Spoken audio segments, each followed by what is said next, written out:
Welcome to the Focal Insights Podcast Founder Hour edition, hosted by co-founder Joe Pawlak.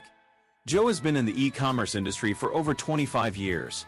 He grew and bootstrapped his own startup to a successful exit. Founder Hour episodes go behind the scenes to learn how some of the best e-commerce brands were founded, grown, and operated straight from the founders themselves. Founder Hour is brought to you by Focal Software, a new generation ERP and operation suite for e-commerce brands and third-party marketplace sellers. Focal was built with SMB brands and marketplace sellers in mind to help them grow profitably. Now let's welcome our host, Joe Pawlak. Hello and welcome to the Focal eCommerce Insights podcast, where we chat with e-commerce entrepreneurs about business, selling online, and how to overcome challenges for success. Joining us today is Dr. Margo Harrison, who is the founder of WaveBye. WaveBye offers PMS and period medications and supplements that work. Margo has degrees from Yale, Johns Hopkins University, Albert Einstein College of Medicine, Columbia University, and the University of Colorado. A little bit about her journey. She left a National Institute of Health funded academic career where she was studying mobile surgical units in rural Ethiopia, started a consulting firm for venture-backed women's health companies, started a menstrual health company disrupting the $8 billion period pain space that has not had a legitimate entrance since 1911, founded WaveBye Inc. in 2023, switched careers many times from doctor, assistant professor, consultant, and founder, and currently lives in Denver, Colorado. Margo, welcome to the podcast. Thank you. That was quite an impressive introduction, and you got all the details right, so very impressive. Well, that's your life, so you're the impressive one. No, thank you. Okay, so about that introduction, you did, we have there that many hats that you've worn. So doctor, consultant, assistant professor, and founder. So the thing that fascinates me with entrepreneurs is they all end up with their own business, but how they got there and what motivated them is always different, and it's always inspiring and instructional, I think, when people are looking to go out and do this themselves. So why don't you tell us a little bit about that story and how you ended up owning and running your own company? Thank you. And thank you for the opportunity to share my story. I think if I could describe or answer the question in one word, I would say that it comes down to the word potential. So I have always believed about myself that I have had a lot of potential. And when I was 15, I didn't feel like I fit in where I grew up. And I just was looking for something totally different. And I went over the summer and lived with a family in another country. And I spent most of my days with the family had a lot of kids, the oldest son's wife. And we used to get water all day together and just talk. And she had learned English during her education. She was distant from that education. So the English started off terrible. And let's say by the sixth day, it came back to her. And she was much more fluent in the English. And we were talking. And so finally she said to me, I don't understand why I'm college educated and we're getting water together. And you're like this 15-year-old that just flew across the world to take a look at my life. And you get to go back and do whatever you want. And that's not fair. And that was the moment that has defined the rest of my life. It was profoundly upsetting, enlightening. Here was this person in front of me with a lot of potential. And she was not given the opportunity to fulfill her potential. And it gave me this burden of realizing I really do have everything at my disposal. And I really do have unique mindset and unique skills. And it's my obligation to fulfill my potential and enable others to fulfill their potential. And so that, I think, is what led me into medicine. I studied global health in college. I ended up, as you noted, going into becoming a global health researcher. I was really interested in my work in helping women survive labor and delivery in low and middle income countries. I felt like when it comes to helping women achieve their liberty, the best thing you can do is help them survive labor and delivery in settings where pregnancy can be a death sentence. And so I spent a lot of my time trying to help people space pregnancies, survive labor and delivery. And then like you said, I was literally in Ethiopia, in this rural part of Ethiopia that, thankfully I was collaborating with a 501c3, and I never would have had the chance to go to this place. I mean, just incredible locations with totally, isolated tribes who are still with their traditional garb. And it was just this moment of being like, I'm not going to be able to get back here for 3 years because I have to write a grant. And then they have to tell me that my grant is not written well enough and tell me, make my science better. And then I have to resubmit. And it's going to take me 36 months before I get to come back here and try to change any lives. Right now, I'm just collecting the preliminary data. And that, I think, was the moment I realized things were not moving fast enough for me.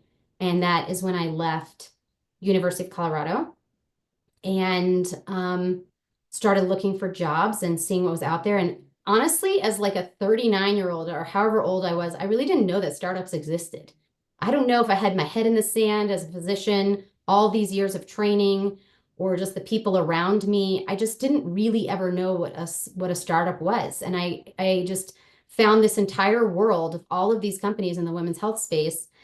And I kept trying to get a job at these companies and get on, I went to LinkedIn and said, hey, I'm this OBGYN. I want to get into femtech. Like, what's my value prop? Will you meet with me? And when I got on the phone with all the CEOs, I kept trying to convince them to give me a job. And then all of a sudden I realized these are early stage companies. They have no money. They can't afford a physician, but they were all like dying to talk to me as an OBGYN. So I realized, oh, there's an opportunity here for me to work with all of these companies.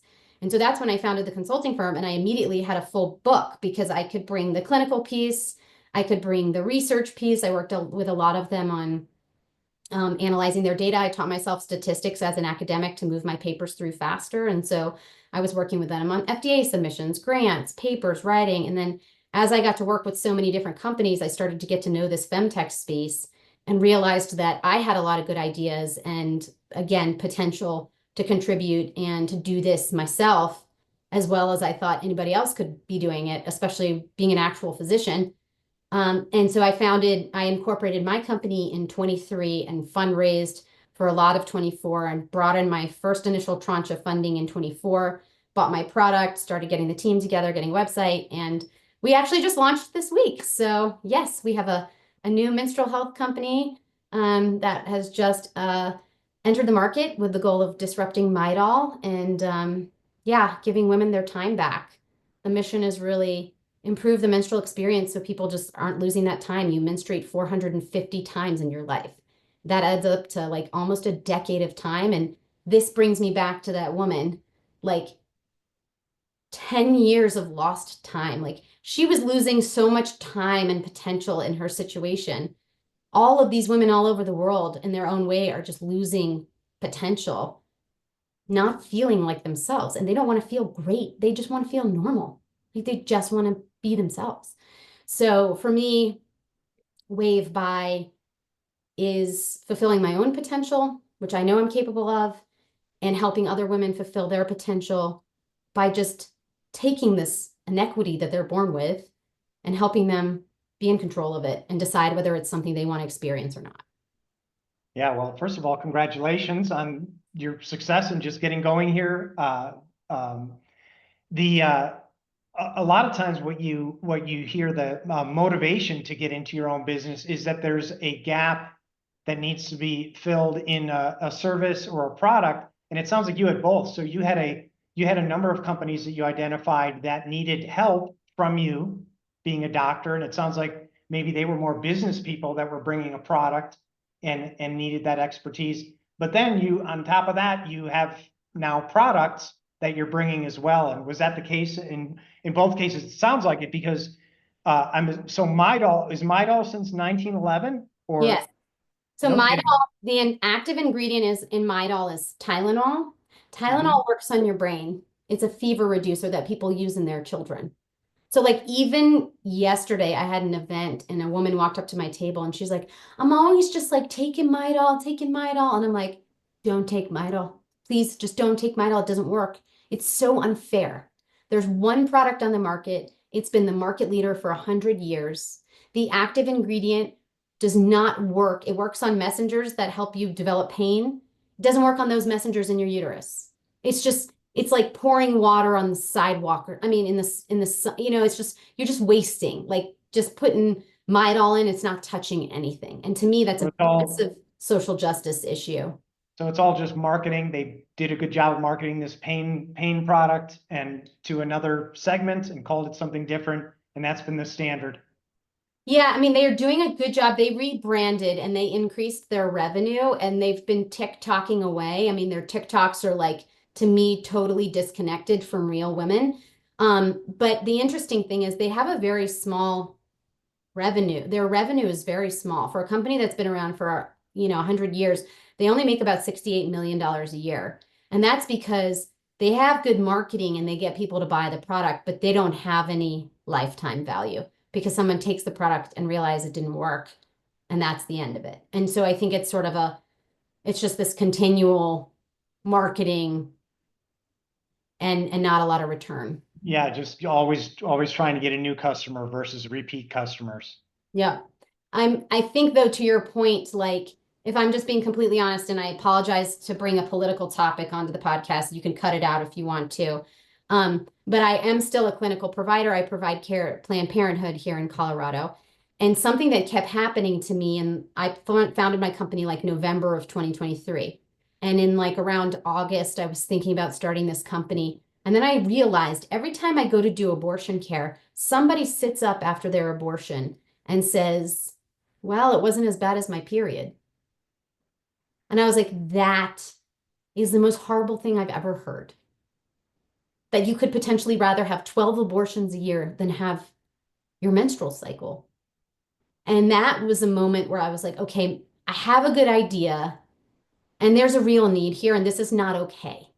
This is not okay. Like, it's really easy for me to solve this person's problem. And I kept telling women, and then I was like, why hasn't anyone just made this into a company? And I just need to do it. Yeah, that is an amazing quote from somebody and very, very compelling.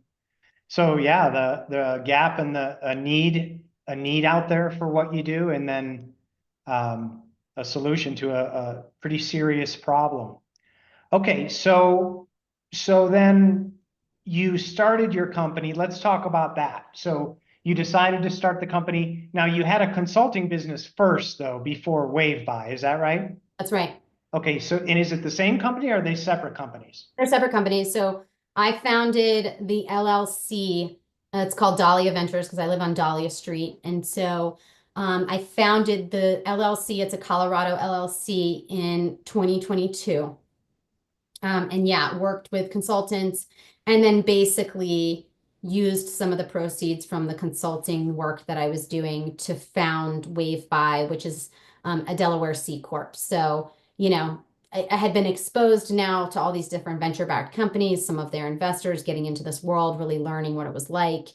And so I think I realized like, oh, I can do this too. Like I have all these skills that all these people want who are doing this. Like I could do it too, especially if I have this idea that really needs to be done. So I did a little bit of talking to lawyers and trying to understand forming an LLC versus a Delaware C Corp and really understanding that if I ever wanted to be a venture-backed company, it needed to be a C Corp. And so, kind of bit by bit sort of, and happy to share like more details on that if that's interesting. But yeah, actually the first thing I did was consumer research. So I did a bunch of consumer research. Then I filed a patent. Then I founded the company. Okay. Yeah, and that's a great point too, that because a lot of entrepreneurs take one of two paths. One is they just say, usually I'm sick of this thing over here that I'm doing. I'm going to go do this and figure it out. And then the other type is I'm going to do some research and really make sure that there's a viable path to move into it. It sounds like you did that, the latter, which you did some research to make sure that you knew what was going on and what to expect.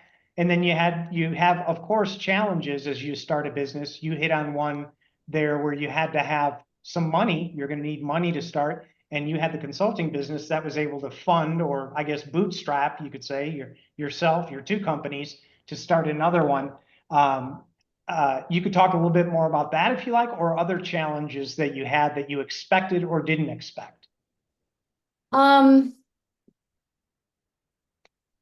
think the interesting thing about early stage fundraising is, so yes, I have to tell you, I'm not a details person. I'm very much more comfortable at 30 at big ideas. I'm a big ideas person, and this is why medicine didn't do it for me. You know, research is big ideas. I really needed the research side of it. And then, you know, I worked so hard to get grant funding because it was so hard for me to write the details and get into the details, which is what grant writing is. And I worked so hard at building that skill. I actually changed my Myers-Briggs test score. I was one thing my whole life. And then I started writing these grants, and then I did this women's, you know, whatever, faculty development, and took a Myers-Briggs. And it was this weird moment of wondering, who am I who I thought am I like someone else? But I realized I'd spent so much time training myself on the details. I had actually changed my brain, but it allows me now to be at the higher level and get into the details. And I think coming from the academic background, I approached the fundraising very academically. I did the research, and I thought, look, I'm going to go and get in front of these investors, and I'm going to show them the data, and they're going to give me money. Like, how can anyone refute data? And that's not what fundraising is. And so that was interesting. You know, you're not going to be surprised by me saying, like, everyone's like, tell the story. What's your story? It's all about storytelling. And I was like, I am telling a story. And I was telling an academic story of like, this is the problem. This is the hypothesis. This is the data I collected. This is the solution, which means this is the thing, right? And like, that is a story. But when you put it into fundraising, you really got to like pump yourself up why you're the perfect person, why you're the founder, what the market is. It's just a different way to make sure people don't get lost in the details. And I went details first, which is something that's interesting to me because it was very hard for me. So I think over the course of last year, I learned better how to fundraise. I think now, you know, fundraising calls go a lot better, but it's very hard out there, you know, and I think at this point it's traction or die, really.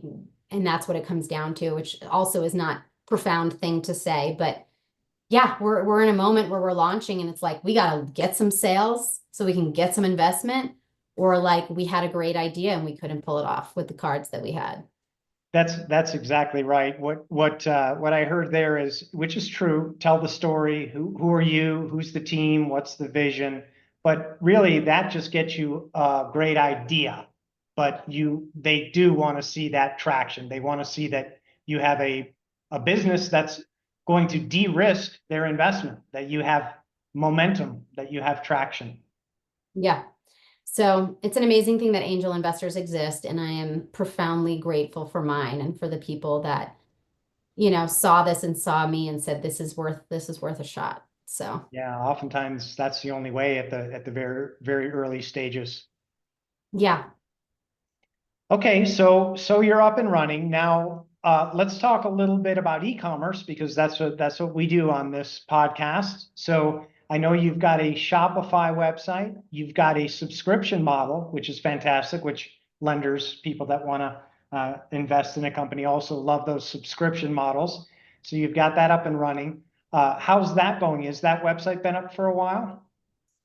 So it's a good story too, I think, or I mean, I find it interesting. So I don't want to pump another podcast, but there is like an online community that has 23,000 people in it who are doing e-commerce. And it's all of the you know, suppliers, like all of the different service providers, and then it's all of the founders. And so sometimes when people ask me like, who's on your advisory board, I'd be like, this community, because I can post there 7 times a day and someone is always going to respond. If it's 1:30 in the morning, someone is going to respond and give me mentorship and guidance or share their experience. And so I really leaned into that because I was getting constant answers and support. And so I kind of started my company as an e-commerce company based on what I felt like were best practices from this community and what they were teaching. And so Shopify is clearly the winner in terms of how people just get dropshipping companies up and running. So yes, I did start with Shopify. I definitely went on Upwork and first paid $150 for someone to do my Shopify, then paid $300 for somebody to try to get it up and running. Trying to do it as scrappily as possible and get people there. But I concurrently went through like a 9-month branding process that was a really amazing experience. And I felt like a very emotional experience to get to my branding. And then, yeah, basically had brought that branding finally to the company, working with people, working with some UI, UX, and even more recently this year, we've hired some people who have, again, changed the website. So yeah, we're working with like a free Shopify theme.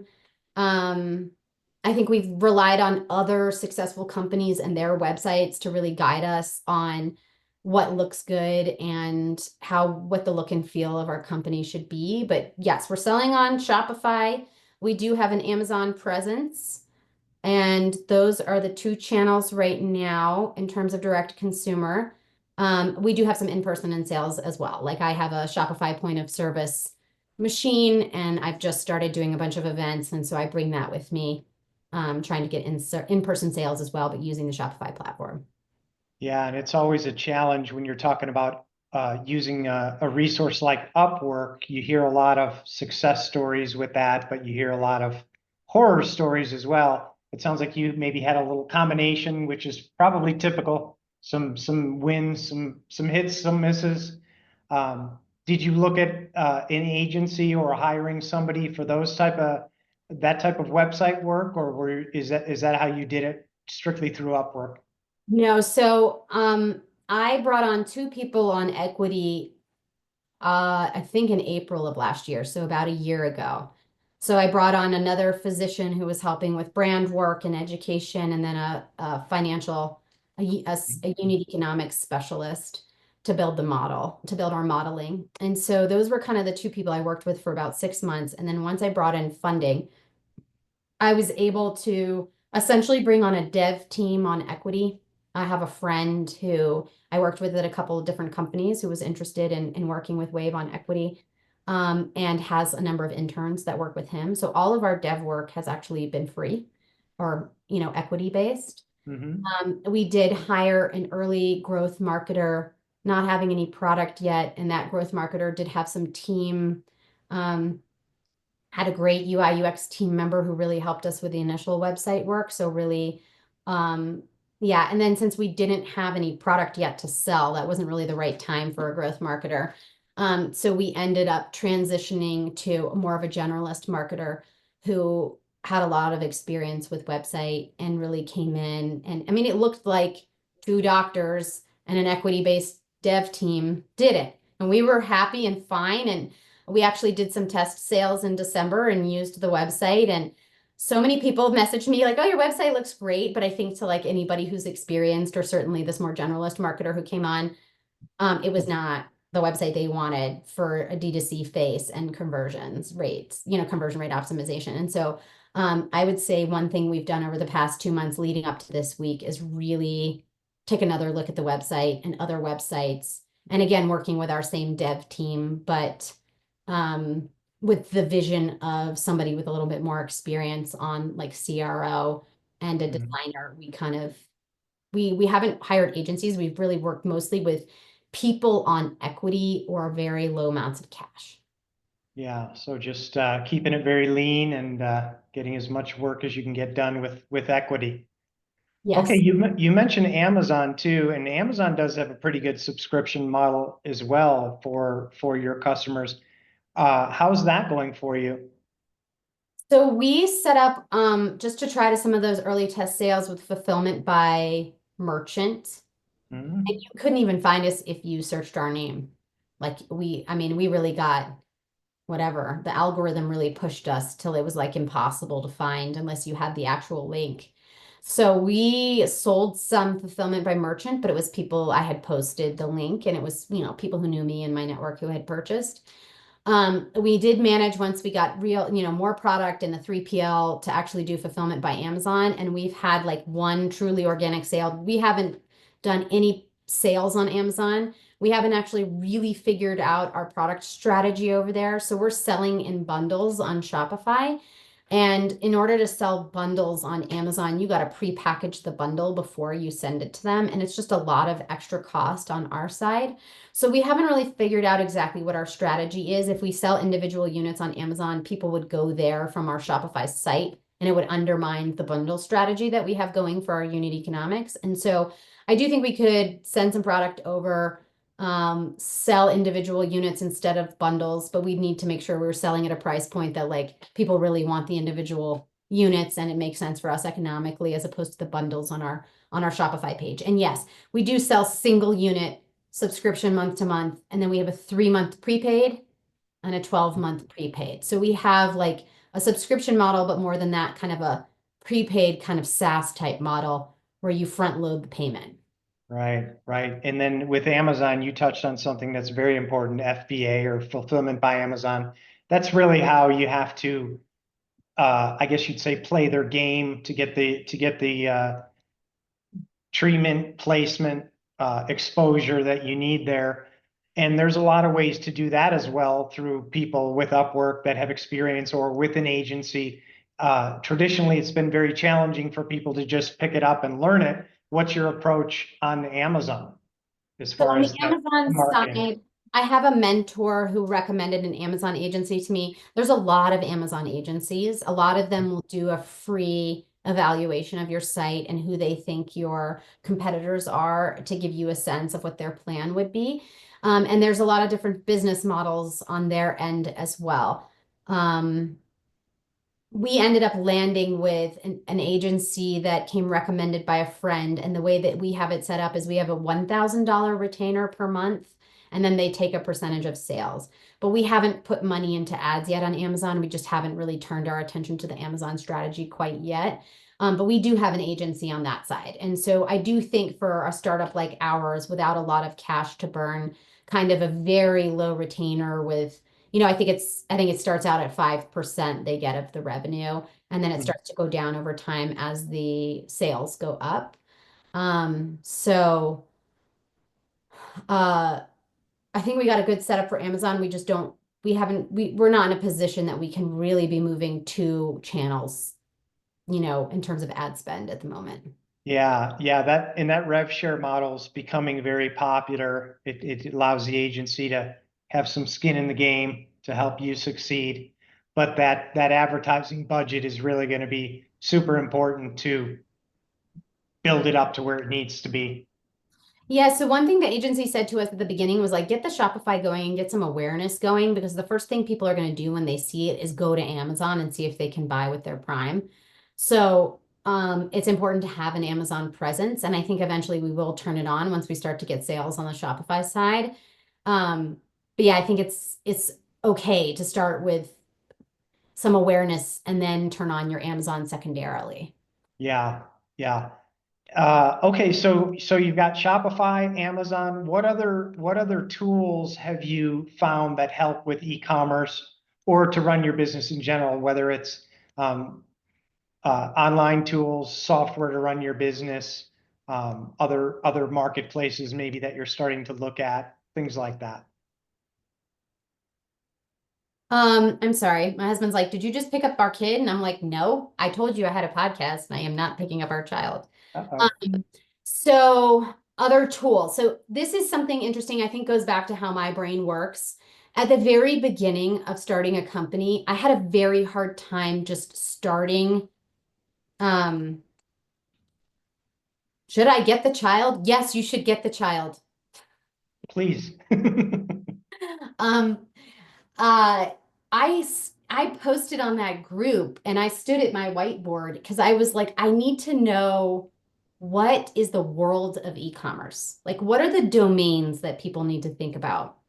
Like, I need to see the 30,000-foot view before I can see anything else. And feeling like I was here and not knowing this was very hard for me. So I was like, what are all the things? Like, legal, like accounting, fundraising, supply chain. Like I needed to have 15 different columns of all the pieces of a company in my brain before I felt like I could start to strategize or prioritize any of the pieces. And one of the questions I asked a lot at the beginning was, what's the tech stack? What's the tech stack? What's the tech stack?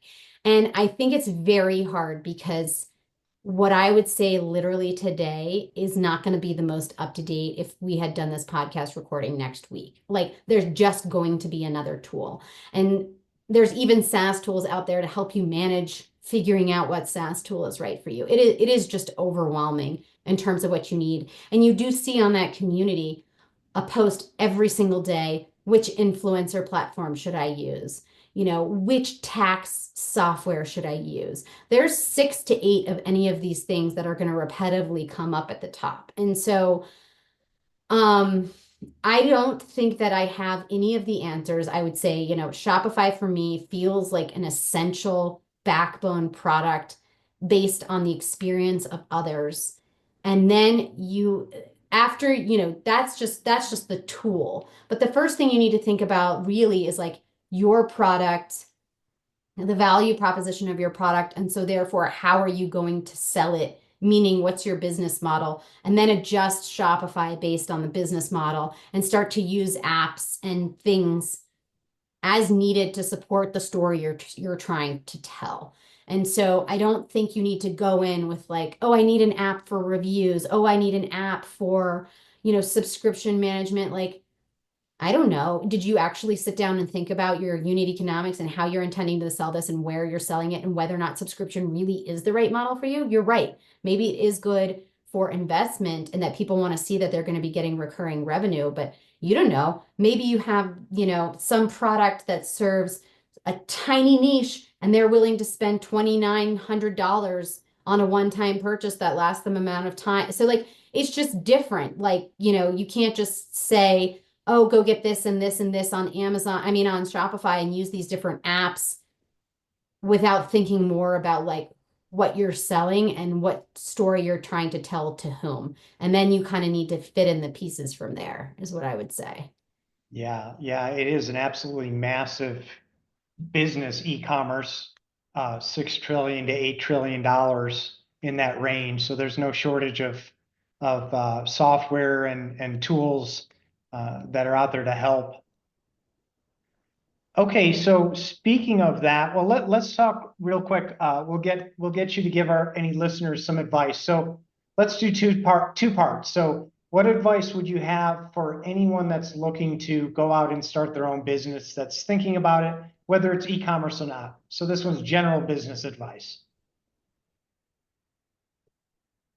Okay, so what I would say is close your eyes and think about work in general and think about the moment at work where you felt your best self. Whether you're at a job right now or where it was and what were you doing. Like everybody has a moment where they feel really good and really good about themselves at what they did. And you better make sure that that moment is what you're doing when you start your company. Because you really, you know, you can tell from the first question you asked me, like, I'm not just telling some story I thought would sound good or that someone might invest in. I'm just not capable of that. Like these things that matter to me come from the deepest part of who I am and from formative experience that happened when I was 15 years old. And I just can't change that about myself. And if you tie your plans to a moment like that, it is just going to be a reflection of you and who you are and what you want to accomplish with your life and in the world. And if your business can tap into that moment, you will feel good about what you're doing, even when it's really hard.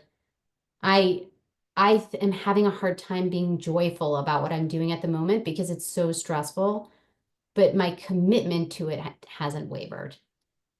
I just don't think it's quite as fun at the moment as I hope it would be.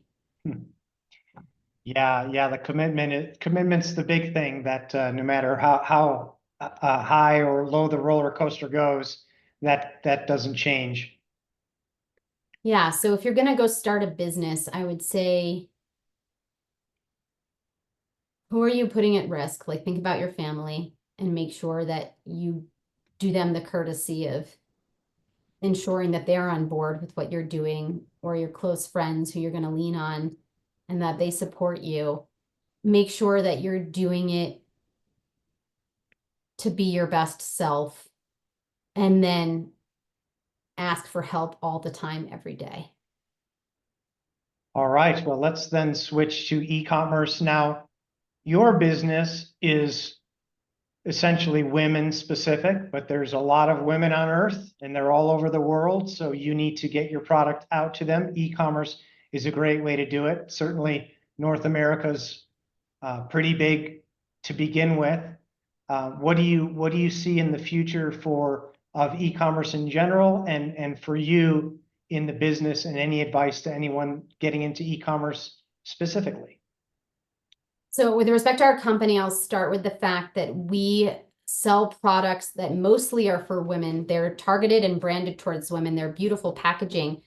Men can take our cycle regulator. It has all the things in it that would help them feel good on a daily basis. So there's no reason a man couldn't take the regulator, just because if I branded it with a different color and called it something else, it would be totally appropriate for men's mental health, insulin regulation, migraine prevention, fatigue, all those things. So nothing in there is unsafe for a man in general. They could take all of our products actually, and they probably would feel great.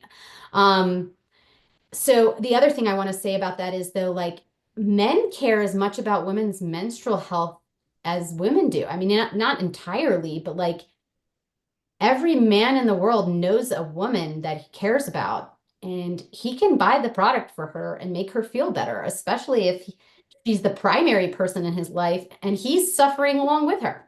So our market is, yes, women, but it is also anybody who cares about women. So I think we have a big market there. What's in the future for Wave? I'd like to, 1, prove product market fit, 2, fundraise, 3, bring a novel product to market that is, the cogs are optimized for retail, use retail for growth. And I do think the product that we would intend to put on the shelf in retails could very much be a global health product. I do intend to get back to the woman where I started. It's just not a viable place to start for a company. So I do have big visions for who we could be. And then I think for e-commerce in general, everyone's using the same channels and it's very noisy, and the algorithms are working for themselves and not for us. So I find it very hard to believe that we're all going to survive on digital marketing, and that they can't just censor WaveBye or whatever if they're not into women's health, and it wouldn't crush our company and we'd be gone. So I do think for e-commerce, like, I think relationships matter. And so we're really trying to diversify, use that tool of the e-commerce, but find one-on-one relationships and make affiliates with providers who can tell women about the product, other companies. I mean, I would love anybody listening to this who wants to do a brand partnership, I would love to partner, but I just find it so sad that, like, the places where we put content out there are making their own decisions in their own best interest. And so it's not really a fair playing field for us to try to tell our stories. And that worries me. Yeah, and when you mention the algorithms too, if you look at Google historically for search optimization, or Amazon now, it used to be very easy to get on there. But like you said, they become noisy, they become very competitive, and that's where that knowledge of the advertising and how to work those product listings and the brand on those really becomes critical. But yeah, and of course you don't want to have all your eggs in one basket either, because any technology, Shopify has kicked people off their platform in the past for various reasons, whether you would agree with them or not. So yeah, you are relying heavily on other people. So other relationships, influencers, podcasting, that's a great way to get affiliates and get people. And those are all also a component of e-commerce in my mind, social media, that's all part of that whole e-commerce ecosystem. And that's part of what everybody should be doing as well. Yeah, 100%. All right, well, as we start wrapping up here, why don't you tell everyone how to find your website, your products, and you if they want to find you specifically. Awesome. Thank you for the opportunity. Yeah. So our company again is called WaveBye Inc., like waving goodbye. So our website is wave, W-A-V-E, by BYE.co, just .co. So please go check out our products there. You can email me personally. I'm happy to hear from you if you want to collaborate, if you want to offer Wave some service, if you want to attend our launch party here in Denver. My email is Margo, M-A-R-G-O, @waveby.co.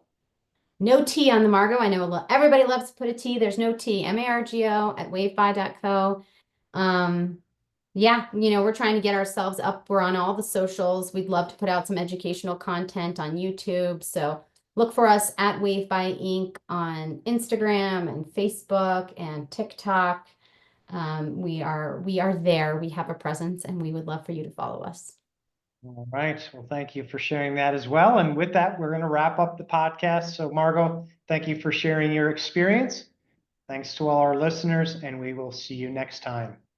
Thank you so much, Joe. That was really nice. Thank you. Thank you for listening to another episode of Focal Insights Podcast. If you like this episode, go ahead and hit the subscribe button so you can be alerted of new episodes. See you next time.